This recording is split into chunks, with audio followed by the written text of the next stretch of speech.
Once you have opened your activity, click on View Instructions at the top of the screen. Here, you will see step-by-step directions of how you are to complete the activity. Our teacher has also recorded his or her voice explaining the directions.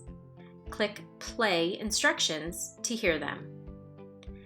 Notice, for this activity, we're going to be recording our own voice using the microphone tool. When you are done reading the instructions, click on the X. In order to record our voice, we need to use the microphone tool.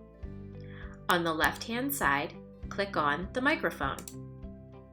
Your screen will go black as it prepares to record.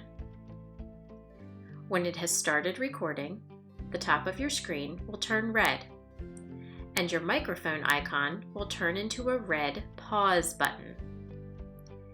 This pause button can stop and resume your recording whenever you'd like.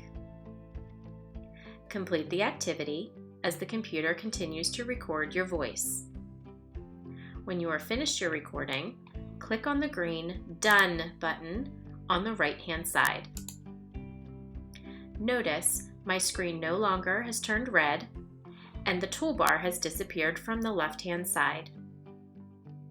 In the middle of my screen, there's a big Play button. Click on the Play button to hear what was recorded. If you do not like what was recorded and would like to try again, click on Re-record. When you are happy with your recording, you can click the green button in the top right-hand corner to submit it to your teacher. Alternatively, you can click on Draft to save it and return later.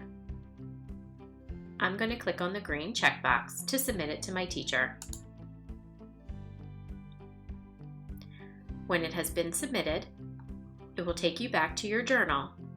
And notice, my assignment is now waiting for teacher approval.